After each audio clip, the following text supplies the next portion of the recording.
Good evening and welcome to Correro, your weekly political and social economic conversation platform where we dissect the nation's most pressing issues. I am Godwin Sunday.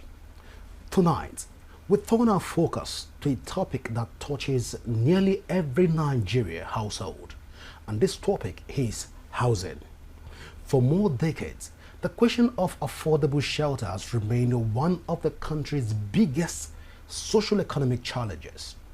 According to recent data from the Federal Mortgage Bank of Nigeria, the nation faces an estimated housing deficit of over 28 million units, with the gap widening as population growth continues to outpace housing supply. High costs of building materials, limited access to mortgage financing, land ownership bottlenecks, and urban migration have all compounded the problem, leaving millions without decent and affordable homes. Yet, housing is not just about shelter, it's about dignity, economic empowerment, and national development. So how do we begin to address Nigerians' accommodation deficit? What innovative solutions can both the government and the private sector bring to the table? Joining me to unpack these questions is engineer Dr. E.S. Yunusa, Managing Director of McDream Concept Limited, and a seasoned voice in construction and housing development. Well, we'll go for a short break right now. When we return, we will delve into the conversation and try to take a bridge and understand the all issues that surround the housing deficit in Nigeria. Please stay with us as the conversation is just starting.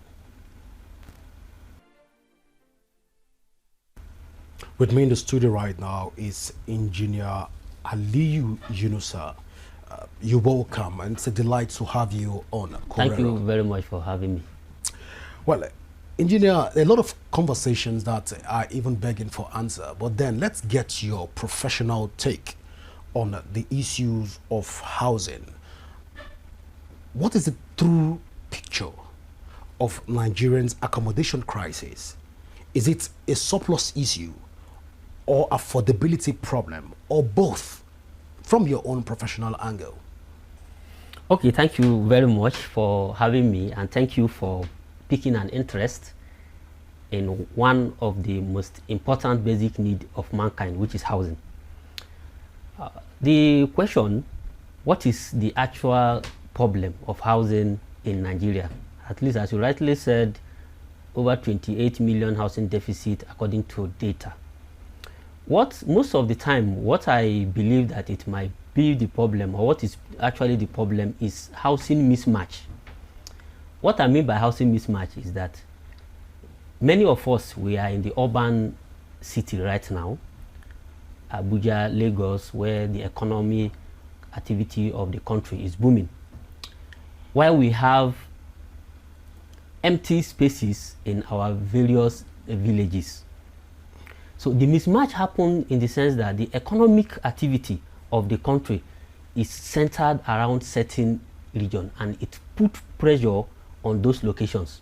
So many of us, we don't come from Abuja by origin, and we did not come from Lagos or Port Harcourt, but we migrated here because of the economic activities. So in line with that, there will be mismatch. And also, when you look at the cities, take Abuja for example, the government agencies, which is the largest employer of labor, is centered around a certain region in the state, and the people that are working in these places are living further than where the offices are. So it is a mismatch in the sense that you need house in central business district, and where you can be able to afford where to stay is either in Suleja, Gwagwalada, and places that are a bit distance from where a working place is. So there is a mismatch between the housing and where the economic activity is going on. So this is one of the major technical issues on housing. So it's not that we have housing surplus, No, it's not. It's not a housing surplus. We have housing mismatch. Before this government came in, at least we can give them that kudos. I'm talking about FCT. Towards 4-5 o'clock, if you look at Basic Express in FCT, you see hold-ups coming up before infrastructure was liberated. So what that would tell you, if you experience hold-up along Kubwa Expressway going to Zuba or Lube to airport, what it's telling you is that there are so much people coming from that locations to the town. So this is the mismatch we have. It is not surplus, so we have mismatch. Well, a lot of people will argue that some of the data right now being projected, that with Nigerian, according to the recent data from the Federal Mortgage Bank of Nigeria, the nation faces an estimated housing deficit of 28 million units. Well, this gap, they said it is due to population and some other concern that we've seen so far around the country. But then there have been this argument that these old figures doesn't tally with the reality of Nigeria, that the Mortgage Bank has not done its research, because we have more housing deficit right now. We have more housing surplus in the country, especially looking at it from other states, other than taking the old statistics from Abuja and Lagos, Port Harcourt, and Kano. How will you react to this data right now? Can Nigerian bank on these data? I'm someone that always advocate for quality of data, and looking at the fact that the former Commissioner for Housing, His Excellency Raji Fashola, former Governor of Lagos State, he also questioned this data at a point while he was the Minister for Housing. But that at its May, the crisis of affordable housing or housing crisis is real.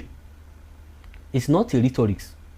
So so many instances will push your back to know that yes, there is a housing crisis. Let's take statistics and move step backward, like 2 years ago. How much are you paying in FCT here where you are staying, and how much are you paying now? So with the surge in the price of house rent, you're supposed to know, or we're supposed to know, that the demand is high.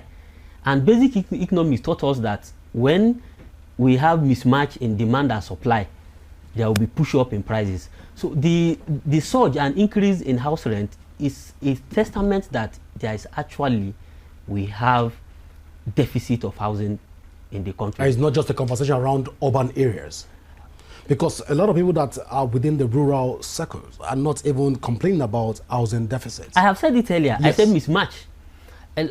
What the data need to bring out is the 28 million housing deficit is where. Because if you come to the capital city or other commercial cities, as I earlier highlighted, you see this accommodation, people are looking for where to stay. But if you go to, me and you, we came from somewhere, probably we might even have family houses where our room are sleeping. We wish we can take them from where they were to FCT. Yes. So what I'm saying, I earlier said housing mismatch. There may be housing surplus somewhere in your village, but there is deficit in the capital city because the economic activity is happening in the city, and everybody wants to live in the city. So we all came here. This is not our state of origin. We came here for economic activities, and we may have our grandfather's house, our own father's house lying there in the village. All right. So engineer, in clear terms, yes, do you agree with this data?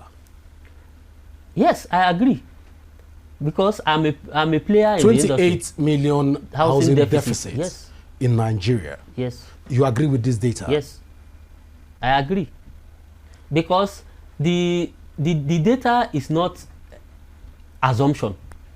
It is not manufactured.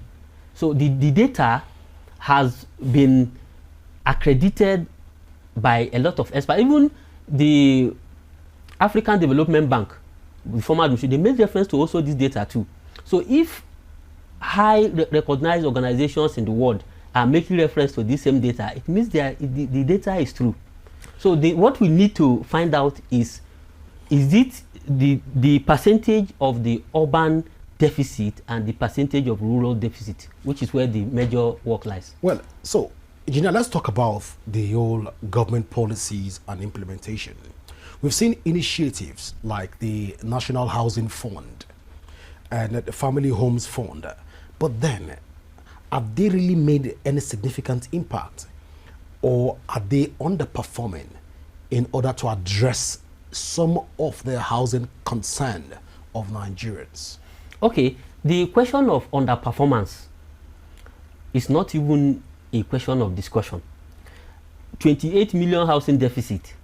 The current Minister of Housing estimated that we need, in the next decade, we need about 700 units of houses annually to meet up with this gap. And our population is also increasing. When you reduce here, the population deal with you the other way. So the National Housing Fund is there. The Federal Mortgage Bank is there. We have recently, we have Renew Hope Housing Initiative. It's also there. So it is 28 million. It's not 28,000. So the numbers are much. Just imagine the time the Renew Hope Housing Initiative was launched, the time the website was launched, within shortest period of time, all the housing were subscribed. It means that there are people waiting for these things to come out in order to take advantage of them. So they are trying in their own way, and that is why where we came in, the private players, because looking at the government alone, the burden is much. 28 million housing units in construction is not a child's play. Well, let's take the conversation to this angle where a lot of Nigerians will say that it is due to private individuals that are getting involved in housing regulation. That's why the cost of housing is going up. Taking it from the point of agents who are right now making life difficult for a lot of Nigerians, especially within the Federal Capital Territory and Lagos State. Well, I can't authoritatively speak for other states right now, but the statistic before me says Federal Capital Territory and Lagos State. But then, how will you react to this, that private actors within the housing industry have further accelerated the pains of Nigerians in ensuring that they are deprived of their housing rights? Okay, thank you very much. Can we say they are depriving people of their housing rights? Well, it is what it is right now, looking at it from the angle of agents, that we have unregulated agent fees across board. In Federal Capital Territory, you agree with me that we have agents that collect 5%. And we also have agents that collect 10% in order to give people as you've said 15. I've not really heard 15, but you've said 15. So that means there's possibility that we can even have 20. Yes. But then looking at all of this, can we say that the whole private sector involvement within the housing sector have further accelerated the pains of Nigerians in getting proper accommodations? I will not agree to that. Let's look at it from the economic context. All right. Who is regulating price of anything in Nigeria? Do you decide how much Mama Iyabo sell rice in the market? But recent data shows that some certain factors is pushing the price down. So people take advantage of the opportunities, irrespective of how you see it. The opportunity might be a pain to your end, it might be a luxury to the other. So the mismatch of supply and demand give room for that opportunity. And when we have that surplus you are advocating for, the price will come down. Because if I said 2-bedroom in a place like Jahi, for example, I have 2-bedroom, you have 2-bedroom. I said my own annual rent is 1 million. You said your own is 500,000 without agent fee. I said my own is 1 million with 30% agent fee. Which one do you think someone will come for if there is availability? So the mismatch of demand and supply create that opportunity. So as everybody joins hands together in putting effort that these houses are available, all these factors that we see as pain will automatically come down. Naturally, it will come down. Well, if I understand you very well, you're saying right now that it is due to mismatch. Yes. That Nigerians are right now currently because if you are groaning, not, yeah, if you when it has to do with accommodation. If there is available house, for example, here, and I'm coming. If there is available house here, for example, and somebody say 15%, I have had the experience of agency fee, and you said you don't want to pay. Within 1 hour, somebody will pay for it. But what I'm saying, if I did not pay, and there is nobody that will pay for it, the owner will be forced to come down to. All right, so let's speak to the issues around landlord increment of rent. Of course, they fall within the private sector. Let's talk about also real estate that are springing forth here and there within the Federal Capital Territory in Lagos, Port Harcourt, Kano, and other parts of the country. It is also believed that some of these accommodations are basically designed to deprive a lot of Nigerians from affordability. Can we liken this also to be the factor of demand and supply? Okay, when you mean by it is designed to deprive, can you throw more light on designed to deprive? Well, because we are player, we don't believe it is designed to deprive. We believe it is designed to ease the burden or the pressure in the for the government. In reality, yes, Dr. Yunusa, when you look at the whole design, yes, to further accelerate and help Nigerians to be able to make sense and be able to come into acquisition of property in order to reduce the burden of accommodation deficit in the country, you agree with me that landlords who are private players within this industry have not been helping matters. We see landlords that increase house rent almost on a weekly, monthly, and yearly basis. We've had situations where estates that have been constructed, an average Nigeria cannot even afford some of this housing scheme that is being put in place. Can't we say that this system generally is being designed to further throw Nigerian in the comatose of housing deficits? No, because when we started, I said we should look at also from economic perspective. When we talk about social, let's look at economic perspective. Even though the landlord built the house. I'm coming. Okay, please go ahead. I'm coming. Yes. So when what you are advocating for, when it happens and becomes subject of the day, the economy will suffer for it. Because what you are basically saying is that the price should either remain stagnant or it should be coming down. Fixed. You understand? So when we talk of attracting investor into a certain sector of the economy, and the price remain fixed, I plug in my money. At the end of the day, my return couldn't match up with the current inflation. Do you think it will attract? At the detriment of the people? No, we are talking about availability and accessibility. Yes. And also in all ramification, also in economic context. Because while housing is a social issue, you should forget that also it is an economic issue as well. As I said, a landlord, let me at my age presently, we advocate for people to invest in real estate.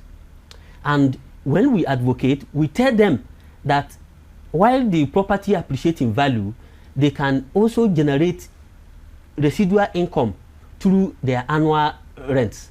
Now, in the next 10 years to come, if my annual rent is 1 million naira per annum, you still expect me to be collecting 1 million naira per annum in 10 years to come, while inflation will not remain at 18. Dr.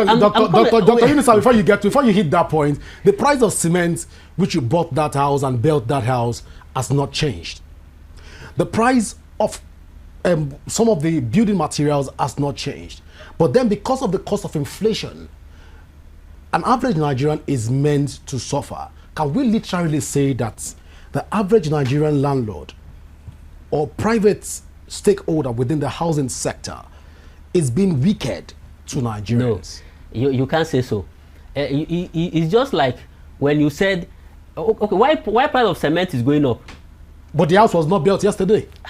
Okay, the house I built yesterday, I want you to go deep into what I'm telling you. A house I built as my retirement plan. When I finish service, I want the house to at least cater for some of my basic need. The inflation is going up, but you want my house rent to remain stagnant. And also, mind you, the house, if you leave it the way it is, it will deteriorate and lose value. You have to be maintaining it. Cost of maintenance at any point. How long does it take to maintain a house? Do you maintain a house every month? You averagely supposed to maintain your house 2 to 3 years to make so it fit. So the instance where landlords increase their house rent at a monthly basis, weekly basis, and yearly basis, how do we categorize this? What I keep on telling you is that aside looking at it from social perspective, look at it from economic and also investment perspective as well.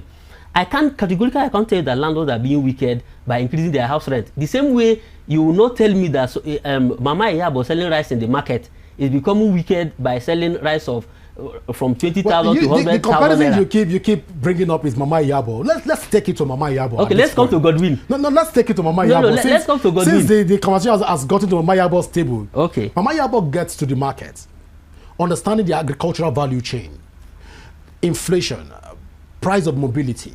She gets this particular rice or beans or whatever she's selling, and she brings it to the market. She calculates the cost of gas, which keeps fluctuating.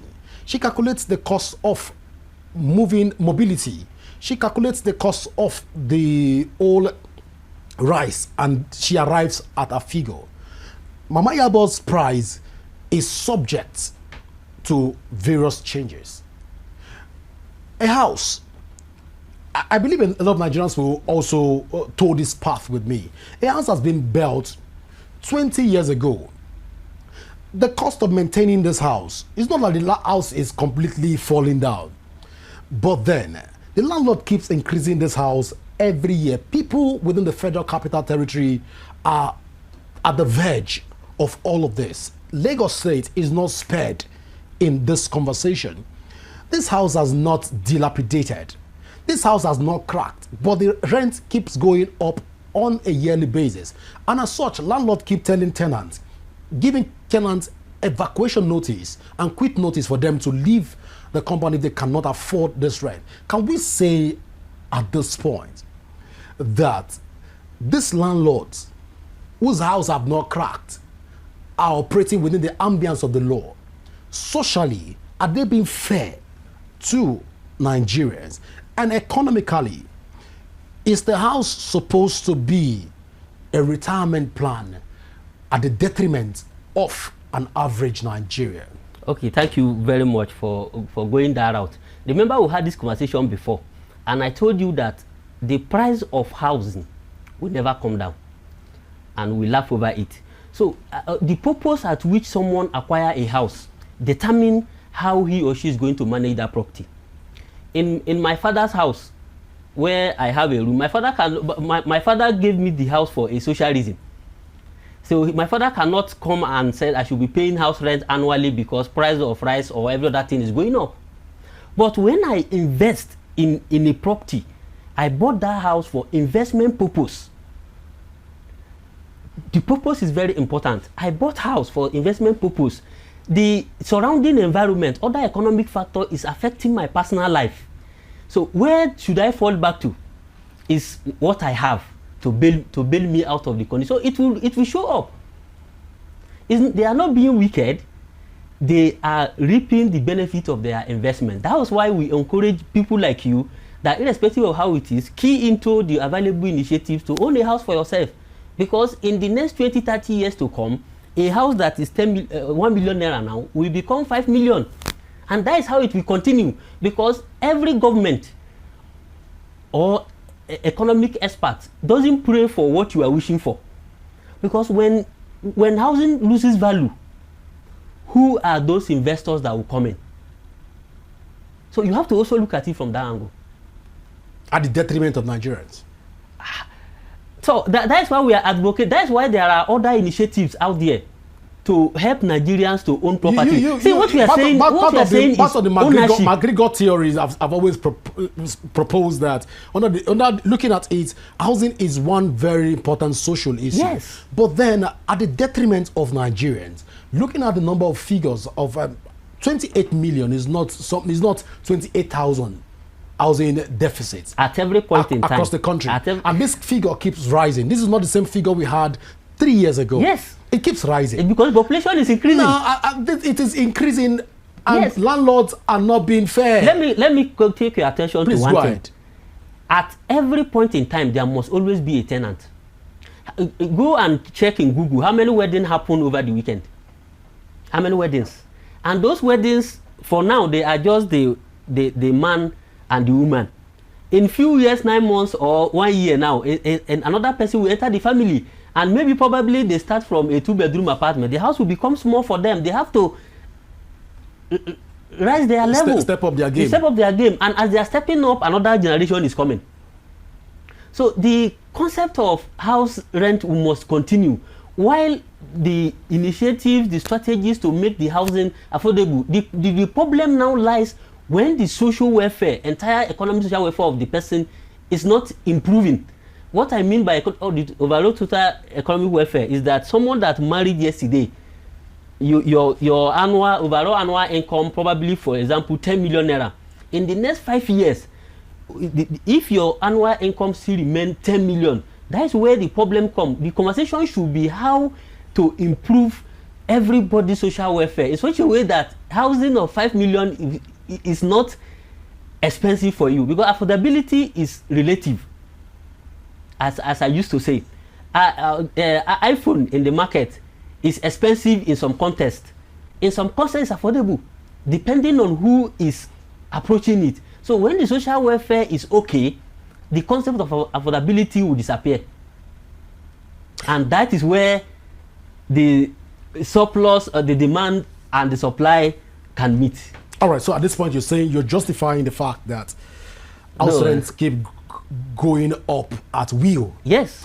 Landlords keep increasing rent not at will. Without caution. Not without caution. Well, I want you to what I'm saying. I've allowed you. I don't want us to I've look allowed at you it. to express your thoughts. Let's look at this. So at this point, we can say that the landlords have a free will to increase their rent. Yes. And Nigerians should, instead of complaining, yes, we should rather go and up our games in order to meet up with all of this. But then, at this point in time, can we say again that the landlords, the private sectors, investors that seeks profit over humanity, private investors that try to address only profit concern, the average Nigerian that earns minimum wage, can they stay in an estate?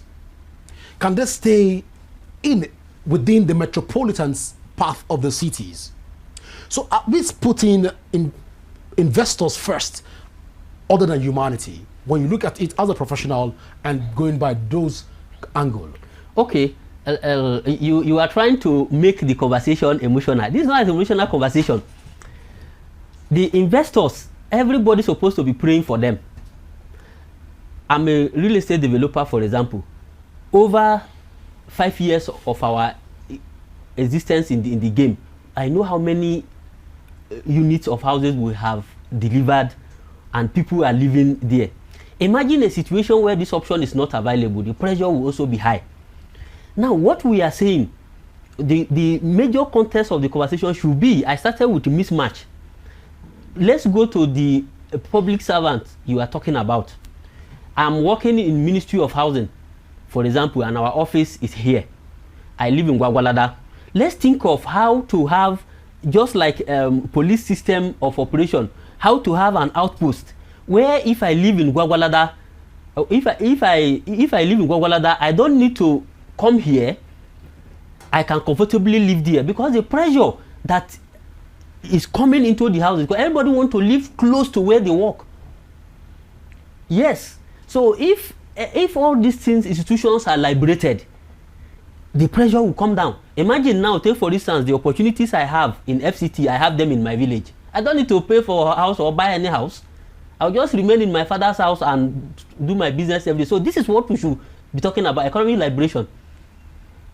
So investors, people like you and I should pray for private investors, because private investors also make it easy for people like you to afford housing. There are strategies they brought in place to ensure that you, even if it is 2-1 bedroom, you can also have comfortably and say, this is my own house. Well, Dr. Engineer Yunus have always mentioned you in this show. I don't know if you have me at the back of your mind to give me a house at the end of this show. Who am I to say no, that I don't want the house at the end of the show? But then, let's talk about government policies. Okay. When it has to do with housing.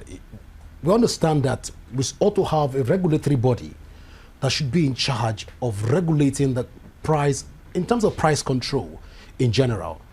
If you want to assess them as a professional within the housing space, and have we been able to achieve in terms of housing regulation in the country right now in order to address the issues around housing deficits? I don't kind of understand your question. Right, so I will break what do you mean by regulating the housing? Because we have a Ministry of Housing that is charged with the responsibility of ensuring that the average Nigeria has accommodation. Yes. We have the Ministry of Housing that is saddled with the responsibility of ensuring that rents should be controlled. Hence, we have what they call the tenement rates. At this point in time, as a professional who have been in this space for a while, if you assess a lot of this regulatory body, have they done enough in order to address housing concern, especially when it has to do with price control in Nigeria? I'm not going to talk about price control, because when you talk about price control, we are going against where we started from. So you're saying, before you say you can't talk about price control, you're saying right now that when it has to do with housing issues in Nigeria, we can't talk about price control. So what you are telling me now is that you walk into my house and tell me this house now I should be giving people 500,000 naira. Is that what you are talking about, price control? Perhaps. So this is where government. Perhaps we can say that. Perhaps we can say that if you have a 2-bedroom, it's a uniform price across, just like we have in transportation within the Federal Capital Territory and some other parts of Nigeria. I would say if you have a 2-bedroom, if you're coming in from Kubwa down to Bega, you pay a certain amount of money. If you're coming in, for people that join public transport, by the way, you're coming in from Bega going to Apo and thereabout within those regions, you have certain amount of price that you pay. These are a way to regulate the price. I don't think the transport pricing is regulated. Well, it's a bit regulated. Let me give you an example. You have uniformity when it has to do with the price of transportation. Let me give you an example. It's not regulated. It is. Let me tell you, if it's not regulated, but we have a price control within that. How much are you paying Bolt or Uber from the same distance? Well, when it has to do with Bolt and it's the same Uber. transport. No, we are coming now. But this Bolt and Uber, even when you look at it, the prices does not differ to a very large extent. No, but we have a landlord that collects in Wuye. We have a landlord that collects 2.5 million naira for a 2-bedroom tenement. If you see any 2.5 million in Wuye, let me know. I'm just giving you an instance. You can't even see it. You cannot even see it. I'm just giving you an instance. Yes. In the same Wuye, we have a landlord that collects 3.5 million naira in the whole of just for house rents in the whole of Wuye. Let's bring this as a case study. I'm trying to look at the regulatory agencies.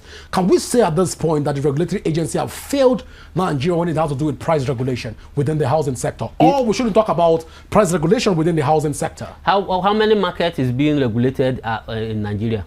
So have the government or regulatory body failed in this regard? No.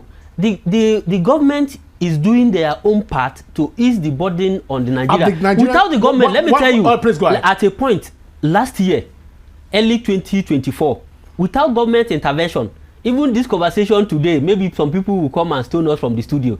Because when cement price was about 15,000 naira, the government has to intervene and appeal Because when the government said appeal, it means that there are some certain incentive given to those industrialists to bring those prices down. So imagine today, price of cement become 15,000-20,000 naira. The effect will be transferred directly to the cost of housing. Let's talk of reinforcement. How much is one tonnage of iron before? Tonnage of iron before was as low as 120,000. Today it's over 1 million naira. So even though the house was built 10 years ago. The house was built 10 years ago. The maintenance was it maintained 10 years ago? Does the maintenance need to be done every year? Okay, at every point the maintenance is done. Is it not money that is going inside? Does the maintenance require them maintaining the entire building or particular part of the building? In as much as we are trying to justify the fact that there can be price control. Do you know why we haven't aligned? Yes. You are looking at it from the social context only.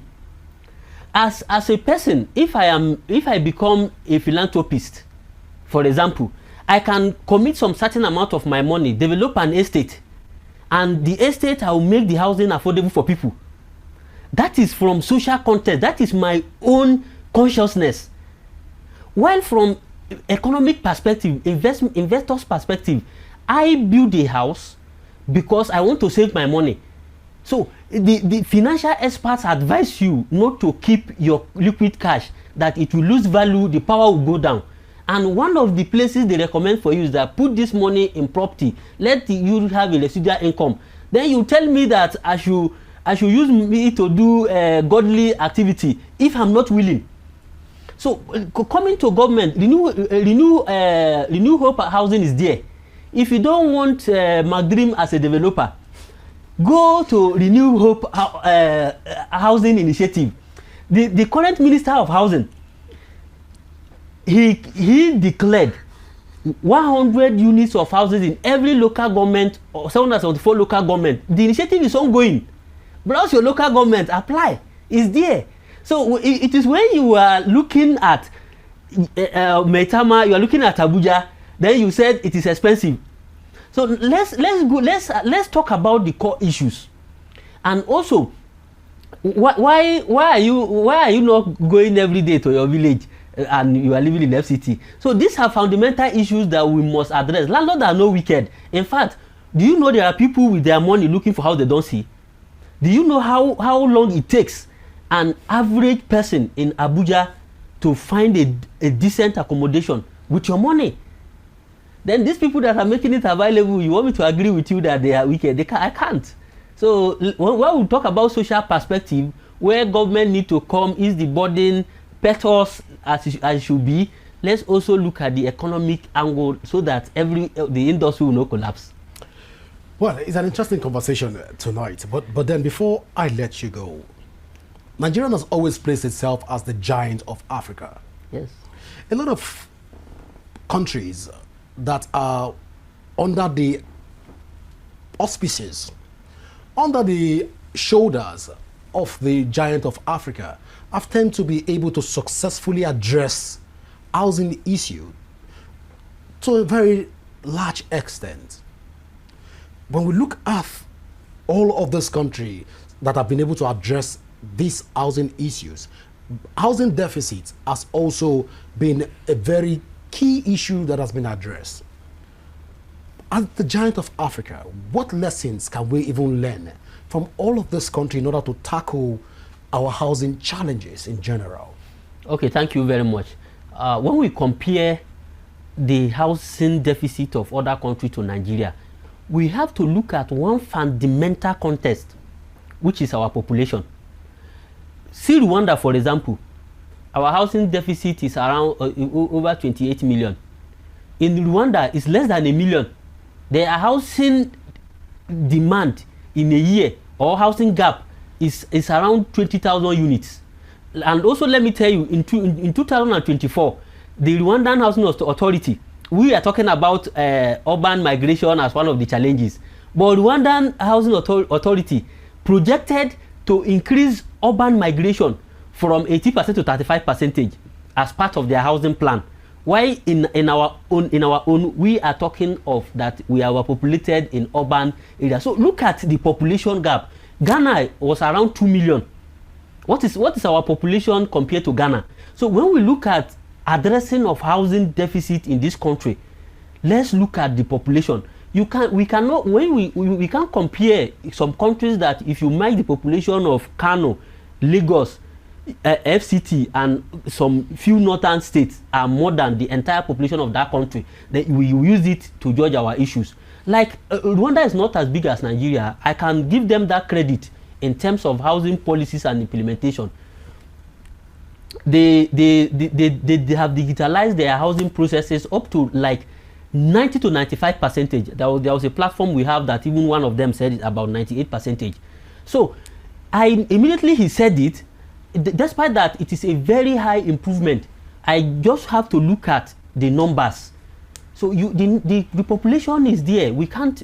While we look at it the other way, look at the population. Well, you've mentioned population. Let's take it state by state.